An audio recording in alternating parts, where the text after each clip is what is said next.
Hello, welcome to my first YouTube video where I'm gonna hopefully try to actually be regular about this and use my new camera. One of my New Year's resolutions is to vlog, so I'm definitely going to be doing that regularly next year, hopefully. And I thought, what better way to start that off than by wrapping up 2022. So I'm going to do a sort of 22 lessons that I learned in 2022 wrap up. I've always really enjoyed wrapping up my year and just looking back on like everything that's happened in a year and how I've grown in a year. I used to do that on like Facebook or Instagram, and so I thought now I can just make it a video and rant about it for as long as I want to. So here we are. If you're watching this, you probably know who I am, but I'm Rebecca. And yeah, let's just get right into it. I looked through my photos and that kind of jogged some memories of what I've learned through different experiences this year, and so this will be sort of a recap and growth lessons that I've learned all in one, and hopefully I'll be able to show some pictures maybe here of things as I'm talking about them. So I'm going to be looking down because I wrote my 22 lessons down as I looked through my photos. These are in no particular order. I literally just thought of things and then put them down in a list until I got to 22. So here you are.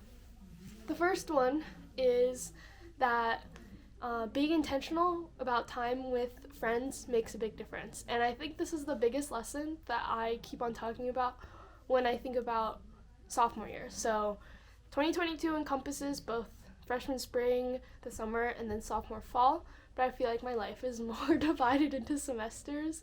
So a lot of these will be from like very specific parts of like spring, summer, or fall. And so this is definitely a big one from fall. I think that in the fall, it was sort of like, okay, it's sophomore year now, I'm more established, like more secure in my friendships. There's not as much of a need to feel FOMO or feel like I need to make as many friends as possible. And so actually being able to invest in the friendships that I have really made a difference. Like I saw that, I had to ask people like, hey, are you free? Let's hang out and all that, and like very intentionally do that. But because of that, I could see that a lot of friendships like in RCF and KD5 and my suite, engineering, all of that like really grew a lot throughout this semester. And yeah, it's been a lot of fun, and I feel like that's made me feel really loved throughout this semester, through the ups and the downs of sophomore fall. My second one is also related to friends. This one is specifically dedicated towards Kitty 5 because my lesson is that paying for friends actually does bring you some of your closest friends. This one's kind of funny, I think, because a lot of people make fun of Greek life by saying that you're paying for your friends. And I mean, it's kind of true. Like, I'm paying dues in order to be part of my sorority, and then like it's given me some really close friends and other things too, but mainly like the sisterhood is what you're looking for. And as I thought about this year, I realized, wait, I rushed KD5 in the spring, and so that's a new thing this year, and it really has truly brought me some of my closest friends, especially like throughout the process in the spring, and then now in the fall, like actually being an active sister and kind of growing through that. I've realized like some of my closest friends are in KD5. I mean, 3/4 of my suite is in KD5, and I see them all the time. And even if like I don't hang out with them like every single day, like everyone in the house, I still know that these like 25-ish other girls are always there for me, and I can always just reach out to the group chat, anyone that I want to, and it's just like so easy. And the people were the main reason why I rushed and continued to rush in the first place, and I'm really glad that that hasn't like proved me wrong. And I've grown in my relationship with my babe Clarissa, with my class, and with others in the house as well, and that's been a lot of fun. My third one, this is why it's in no particular order, because if it was in order, this should definitely be number one. But the third one I wrote down was to always prioritize God first and to set time aside for fellowship. And I think that as I come into like almost halfway through college, I'm really glad that college has let me, or I guess God has given me the right support system and the right environment and the commitment to Him to always put him first. And even though that's hard sometimes, like, still just knowing that putting him first is the most rewarding thing that I can do has held true throughout the last 3 semesters. Yeah, I feel like things like in the spring we did fresh produce, where like the freshmen organized a large group for the entirety of RCF, and things like that were a lot of work. And you know, your schoolwork doesn't really wait for anyone. That's still always there, but not really prioritizing school first and just, you know, allowing yourself to take time to be in fellowship with others and to prioritize what you're doing for his kingdom is just, it's always so rewarding in the end. Even if, like, before you go do something, you're like, oh, I have so much work to do. Like, do I really have time for this? Like, it doesn't really matter, because God's who gives you the time to do your schoolwork and everything anyway. So, yeah, that's definitely a huge one. That leads me to my 4th lesson, which is to invest in your CG. So this is what I've learned throughout the last year, and I think this is where, like, comparing spring and fall is really important. In the spring, because of Kitty Phi, I had to switch CGs from what I was doing freshman fall. So I was in a different CG in the spring, and I was just so busy and so overwhelmed with everything that was going on freshman spring that I don't think I really properly invested my time into my new CG that semester.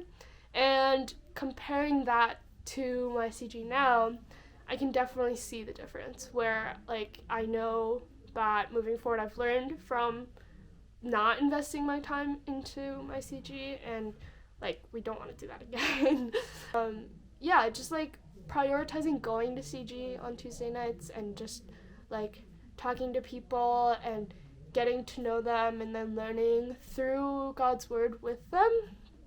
It has been really cool, and, like, I've definitely seen relationships grow from CG. So yeah, definitely, like, I think sometimes it can be easy to push CG aside because the week is so busy, but I've seen the fruits of that as well.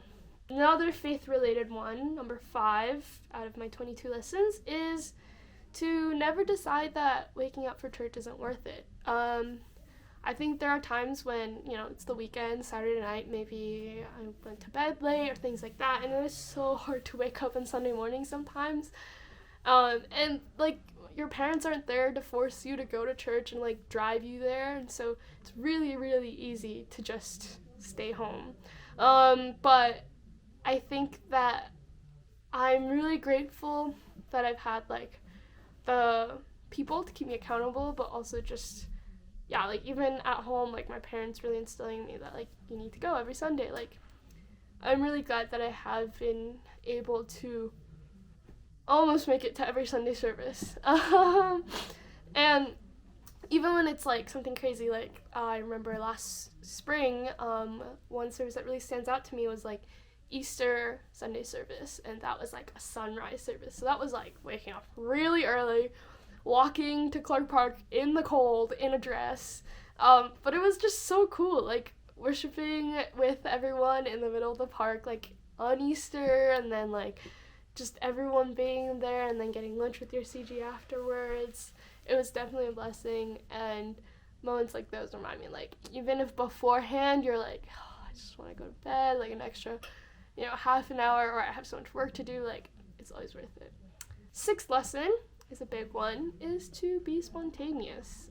This one, I think, is, you know, I can see moments of this throughout spring and fall, but the biggest time period where this was relevant was in the summer, when I was in Vietnam with Zoe, and, like, just, we were there for 2 months, working, learning, exploring. Like, it was a crazy 2 months, and a lot of the cool experiences that I had wouldn't have happened if I wasn't spontaneous. Things like when I ended up on a random fisherman's boat while I was on a coconut boat, because, like, our coconut boat driver was, like, motioning towards the fisherman's boat to me, but we didn't speak the same language, so I was, like, confused, but I climbed on this boat anyway, and then suddenly I was being taught how to throw a fisherman's net, like, over the boat, and that was so cool, and it gave me this really cool picture that I probably like wouldn't have experienced if I hadn't just been like, oh sure, whatever. Like I'm not gonna die if I like do this. So,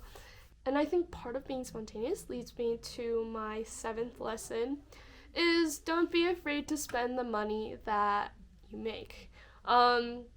So yeah, for me, like this throughout college, I've worked like some kind of part-time job. Freshman year, it was like a work study, like IT job, and then this fall I started TAing, which made me more money.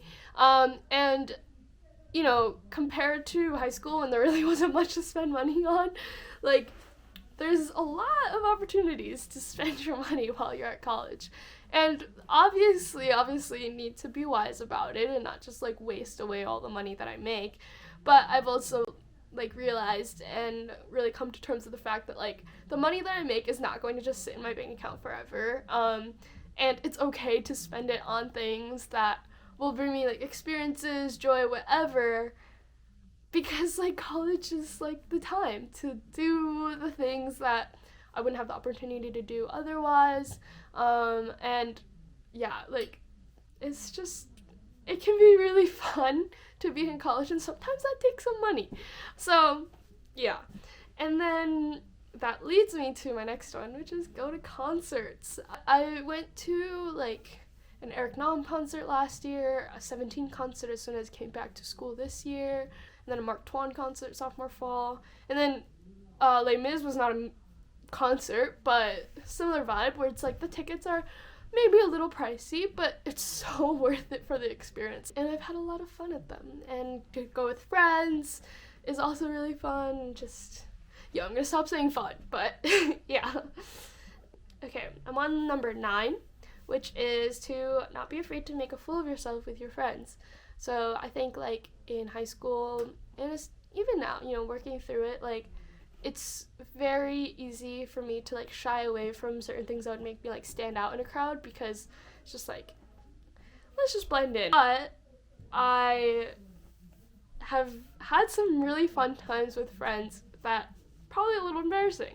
For example, if you look on my channel, you'll see 2 videos, Jesus Loves Me and Fruits of the Spirit, like VBS vibe video where we're just like dancing to these VBS songs, and like objectively it's probably kind of embarrassing.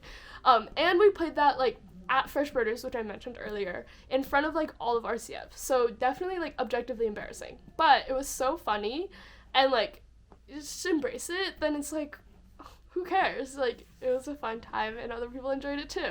And I think that's taught me more too about just growing and just pushing myself out of my comfort zone in other ways too. My 10th one, we're about halfway through, is to explore your surroundings more. I have loved going to more cafes this semester. This is a very fall thing. I mean, I guess summer too when I was in Vietnam, but that was a given, like to explore. But I knew coming into fall, sophomore year, that I wanted to explore Philly more, because I was pretty sure that I wouldn't want to stay in Philly after I graduated. I think I've been in the state of Pennsylvania for too long. But it's been so fun, like going to different cafes in the area, like walking to Rittenhouse, going into Center City, like, and these walks give me such good times with like people that I'm going with. I went to so many with Jocelyn and then a lot of other people as well, where it's just like a nice like 20-30 minute walk, or you take a bus and then you go grind at a cafe. It makes me more productive because I'm not sitting on campus. You get some yummy coffee, maybe a pastry. And on that walk, I feel like I really just get to like experience what the city is like more than if you're just like on the SEPTA, like going from point A to point B. You're actually walking through it. And that's been really fun. And it's like also really cool to finally be able to like, oh, like I kind of know where we're going. Like I can get from here to here without a GPS. Like I understand this area that I'm living in a lot better. And like I'm only going to be here until I graduate. I might as well make the most out of it. Sort of same vein as exploring your surroundings more, my next one, number 11, is to travel with friends more. Just like traveling with friends, even if it's not a huge. Over spring break, I went to New York City with some of my girlfriends from RCF, like in my grade, and that was so much fun. And even though it can be like kind of a pain to plan something with a lot of people, even if it's not like a huge trip, like it's just a good time to get out of Philly with your friends and like go shopping, eat some good food. I want to do that more, and I like want to make it a priority to do it more before we graduate. And then number 12 is to let yourself spend time with people even when you have work to do. This one has been a big learning curve throughout freshman and sophomore year. I think that like just, there's always work to do in college. And I think I really learned that like as soon as I got to college. There's always more work to do, and if you're always working on the work that you have to do, you're not going to spend time with people, which I think is the more important part of college. Obviously I need to do well in school and like get my work done, but it's not my number one priority. Like, I think that the friendships that I get out of college are so much more important, and it's been something that I've learned more like throughout spring and fall, and just like learning how to balance that better has been really important, because there's some days when you just need to shut yourself into your room and study. But I think like an example of when I feel really isolated is like probably around like finals, when I can just feel myself like super stressed, really short with everyone I'm talking to, and I just shut myself in my room to study. And then I'm not talking to people, like I'm not hanging out with anyone, and then like it feels so different compared to when I am seeing people, where it's like, okay, I know that I need to like balance, but prioritize, like it's okay if you have work to do to still like talk to people, and if things come up, like people are more important than your homework. The next one is a more lighthearted one. Number 13 is to sing at karaoke, because no one cares how bad you sing. This, like, surprising, maybe it has some kind of deeper meaning, but this is something I've learned a lot in 2022, I think, because I think in the fall, like, if we ever went to karaoke or anything, I was pretty chill, just kind of, like, observing and, like, vibing, but not really, like, taking the mic and, like, actually singing, and only singing if, like, everyone else around me was singing, too. But I think that throughout the different times that I've gone to karaoke this year, like, surprisingly been a lot, like through Kitty Phi, and then in Vietnam, and then Kitty Phi again, like, and I think a constant through this is, like, Zoe, because she's in Kitty Phi with me and Vietnam, but, like, I think through singing with her, like, it's, like, taught me more to just, like, not care about what other people are thinking, or, like, make up what other people are thinking, because I know that no one else cares, but like in my head it feels like other people care, and just like have fun and like sing, because like who cares. Number 14 is also like a less serious one, is to not be scared of formals. In high school I never went to a school dance, so never went to homecoming or prom or anything, and throughout 2022 I've been to a handful of formals where like now I have dresses, and like getting ready for a formal is actually really fun. And then, like, being at the formal itself is still not the most fun in the world. Depending on, like, who you're with, it can be more or less fun. But I wouldn't say that I inherently enjoy being at a formal. However, it is fun if you go with the right people, and, like, it's also only, like, an hour or two of your night. It's worth the experience. And so, I think, past me, like, if you told high school me to go to a dance, I so scared, like, did not want to go. But now it's like, yeah, like, we do it like a few times a semester. A few is like exaggerating. It's like maybe once, twice a semester. And it can be really fun to go with your friends and get ready and just, feel pretty. Anyway, number 15 is to give up the time commitments that you realize aren't giving you joy. So this one is definitely one that I've learned throughout spring and fall. It's just like, I think that freshman year, it was really, really easy to kind of get wrapped up in how everyone else was doing, like, a bunch of extracurriculars, and I was like, I mean, I guess I'll try these, and, there's all these clubs that you write about in your supplemental to get into Penn, that you're like, I should try it. So there are a few clubs that I tried that I was like, this is not worth my time, I'm not getting anything out of it, and it feels kind of scary, I think, to, like, slowly cut down on those, and then realize it's like, I'm actually not that involved in that many extracurriculars or anything on campus, and it seems like other people are, but I think I've since learned to just not care, because sometimes the time commitments that are not giving you joy are just such a chore that it's like, why am I putting myself through this? Because you're not getting paid for it probably, and if you're not getting joy out of it, then what are you getting out of it, you know? So I've learned that through like trying things and then giving them up, and now I'm left with just like RCF, KDFI, and TAing, and those are enough for me. I have plenty of fun with those. My next two are really related. Number 16 is that I'm always going to love having older friends. This is sort of a lesson, but it's like in high school, all my friends were older, and by the time I was a senior and everyone else graduated, it didn't really matter, and I was never pushed to make younger friends because it was COVID and everything was online anyway, so I was just chilling at home. And then in college, like being the freshman, it was so nice. Like all the upperclassmen are like doting on you and like treating you out and things like that. And I just love having like older brothers and sisters, like especially in church. Like they're just such role models for me, and I feel like I learned a lot from being friends with like these older people.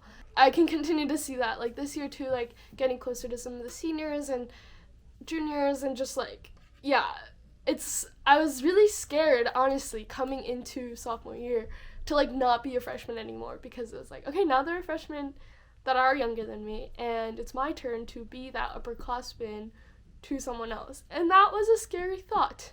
So that leads me to my 17th lesson, which is that younger friends aren't so scary either. We're definitely still working on this one. I'm not perfect at it. If any freshmen are watching this, like, I'm sorry, I will reach out. I'm really bad at that sometimes because, yeah, like, I don't know why, it's just still easier for me to, like, reach out to upperclassmen and, like, get to know the ones that I, like, maybe didn't have time to get to know last year. But I'm really trying to, befriend the younger, like, freshmen, and I think I'm getting there. Like, by the end of the semester, I can see, okay, I'm, like, becoming more comfortable with the freshmen, and like I want to get to know them, and now I need to like put in the work to do that, and like I'm ready to do that. I think at the beginning of the semester I was not, and then things are going on in my life too that I was just like, I cannot think about this right now. But younger friends aren't so scary, and like if I want to be like give back to sort of what I gained from upperclassmen friends personally, then I need to do that too for others. And then 18, this one is also a really big lesson that I learned this fall, comparing it to last spring, is balance my schoolwork more evenly without worrying about what other people are doing. This one is huge. Like, freshman spring, I was taking a really hard course load and, like, doing the process for KD5, and that was just, like, a terrible combination, worst decision, like, ever. And I was, like, not sleeping, not eating, like, overall not doing well, crying all the time. It was bad. But I almost felt like I couldn't be that stressed about it. Like, I shouldn't be that stressed about it, because plenty of other people were doing things that, like, doing something similar. And so I was like, why am I so, like, incapable of doing this? And I think that the imposter syndrome that I feel at Penn is still something that I have a lot of work to do to, like, get over, because, like, I never thought that I would get into Penn in the first place, and then, like, being here, like, there's so many people that are so smart and just so cracked at, like, everything they do, that it's really, really easy to compare myself to them, and then just, like, yeah, like, even if I don't show it, it's, like, I never really feel like I'm smart at Penn, or that I'm, like, capable of things, even though that's, like, quite toxic, you know? So, where was I? Yeah, like, I think this fall, my course load was a lot easier than it was last spring. I had, like, one hard class, like, nets, and that ended up being, like, my favorite class ever, and other things were, like, pretty easy, and it was just, like, better balanced than it was last year.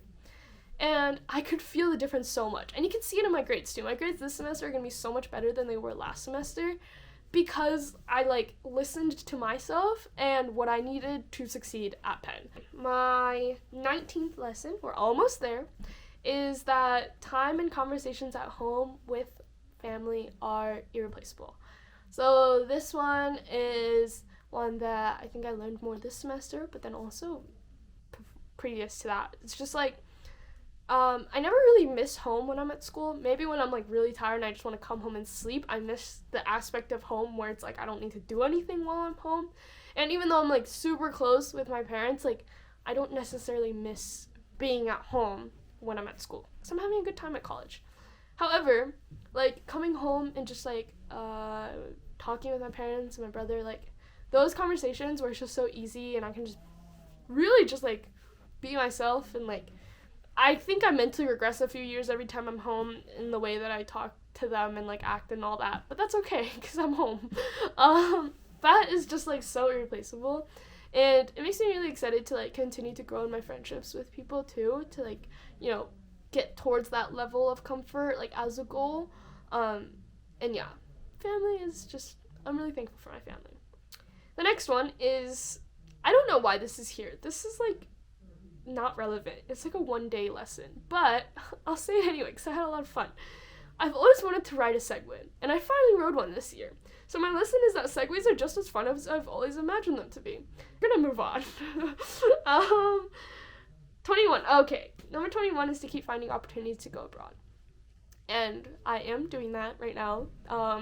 We'll see if it works out, and then I will talk about what that means. But yeah, I think that, like, going abroad over the summer was so much fun and just gave me so many more experiences and things to talk about than I would have if I was home, that I know that I need to use this time where I'm in college and I, like, have the opportunities to, like, take a few months and go abroad and just, like, do that. Even if it's, like, oh, what about the FOMO, if I'm not here for a semester, all of that, like, it's okay. My friends will still be here. I hope they love me enough to still love me when I come back, and, like, I will gain so much while abroad, too, even if I miss out on some things at home.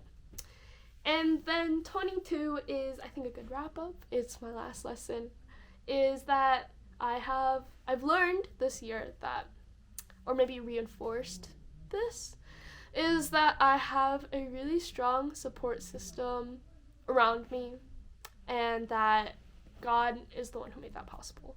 So I think that I've been really thankful to have, like, my family and, like, kind of see more why I'm so thankful for them, like, being away from them.